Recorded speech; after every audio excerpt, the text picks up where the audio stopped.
Ça ne va pas très bien les amis.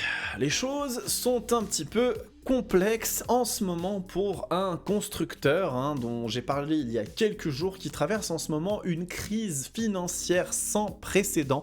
Ce constructeur, ce n'est nul autre que KTM, la marque autrichienne créatrice de machines aussi formidables que la Super Duke, la Super Adventure, des machines vraiment fantastiques avec un caractère absolument incroyable. Et je vous l'avais annoncé il y a quelques jours, la marque traverse des grandes difficultés, notamment en raison de sa maison mère, Pirer Mobility, qui a eu des résultats assez catastrophiques à plusieurs niveaux. Le cours d'action de Pirer Mobility qui s'est effondré, et il semblerait que les choses ne soient pas prêtes de s'arrêter, puisque Pirer Mobility a placé KTM AG en redressement judiciaire et on est en train de rentrer dans la période critique et cruciale, puisque le constructeur va avoir très peu de temps pour réagir et proposer un plan.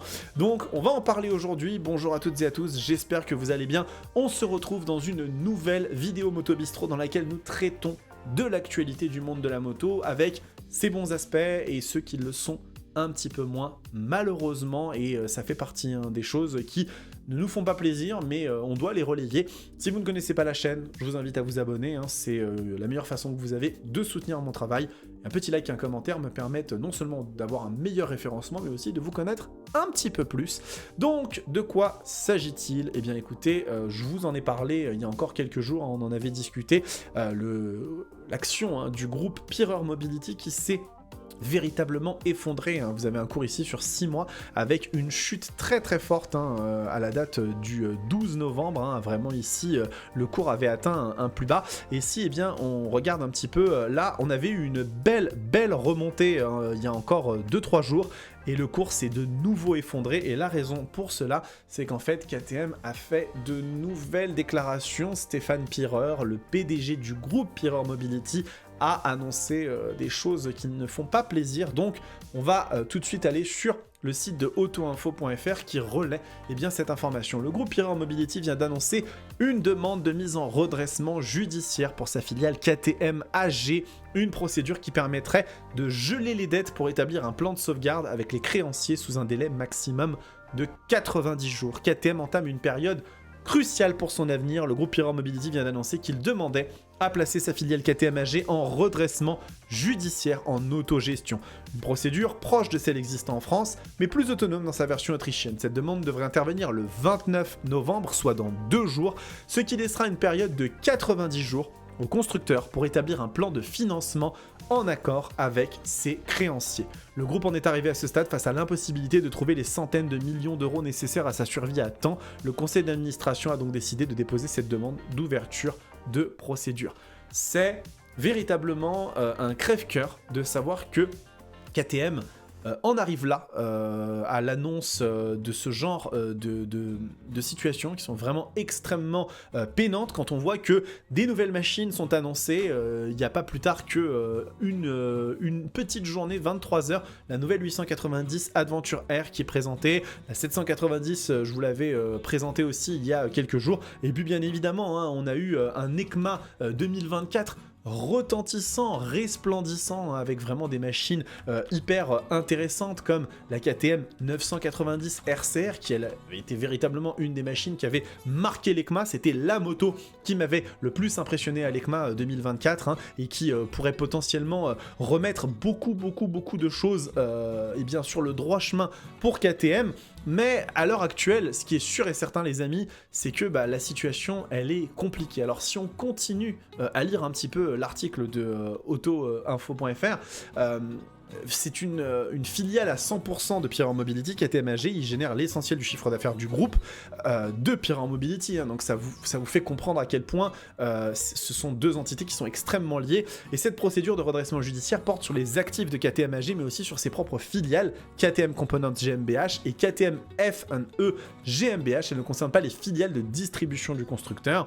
Parallèlement à cette procédure, la firme poursuivra la réduction progressive de sa production déjà annoncée depuis plusieurs semaines.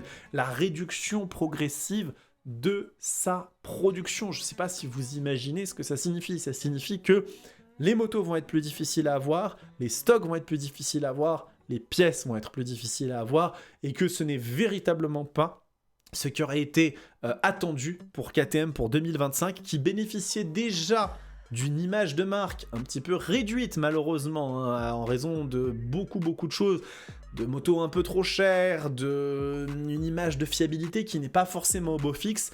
Et là, on se rend compte que les choses risquent d'être encore un peu plus compliquées. Alors, si on continue, hein, le groupe a prévu d'étaler cette baisse sur 2 ans, ce qui diminuera les performances opérationnelles des sites de production autrichiens à hauteur d'1 milliard d'euros sur les années 2025 et 2026, selon l'entreprise. Un horizon qui ne pourra être atteint qu'à la condition de trouver un accord avec les créanciers en cours des 3 prochains mois. Quoi qu'il arrive, cette restructuration coûtera encore plus cher au constructeur, qui devra faire face à des dépenses liées au licenciement, aux coûts de développement capitalisés et d'autres frais divers. C'est également quelque chose qu'on voit actuellement dans le monde de la moto en France. Il y a beaucoup de concessions KTM qui sont en train de fermer, de trouver repreneurs.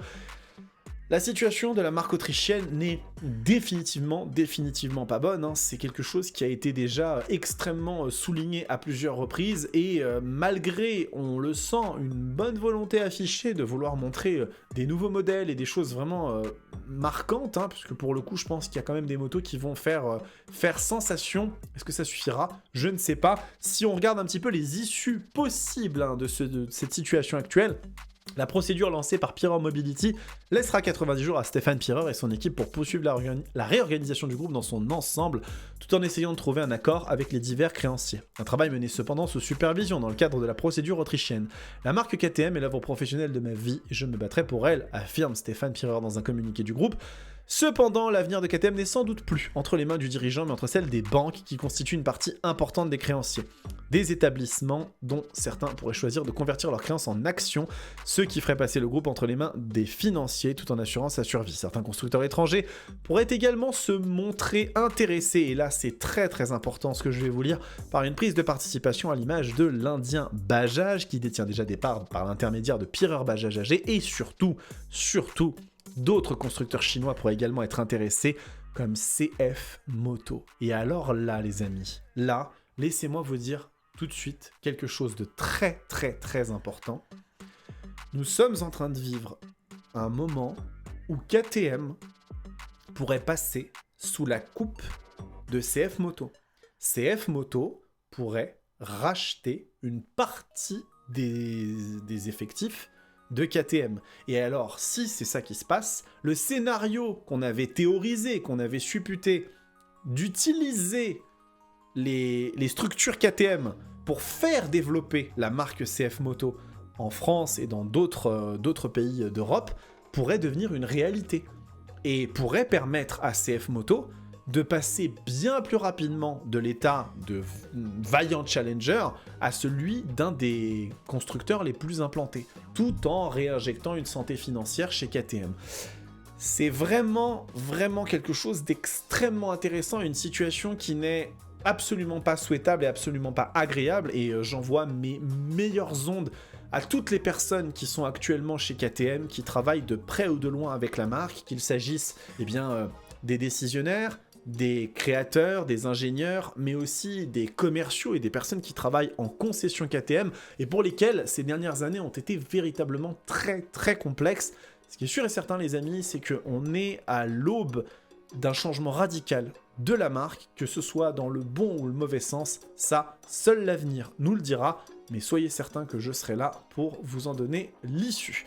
J'espère que cette vidéo vous a plu. Ce n'est pas toujours les plus agréables que je vous apporte, il faut aussi savoir traiter les mauvaises nouvelles quand celles-ci se présentent à nous, et là pour le coup, eh bien, il fallait en parler, puisque c'est véritablement quelque chose de très important qui est en train de se passer chez KTM à l'heure actuelle. Je vous tiendrai informé, bien évidemment, du déroulement et de l'issue de toutes ces différentes situations qui sont en train de se produire avec Pireur Mobility et aussi la marque de moto autrichienne, et en espérant que le meilleur soit quand même à venir pour eux. En attendant, les amis, vous avez plein de contenu qui vous attend sur la chaîne, n'hésitez pas, et je vous invite encore une fois à vous abonner si le contenu vous plaît, c'est le meilleur soutien que vous puissiez m'apporter. Prenez soin de vous, kiffez vos bécanes, ciao.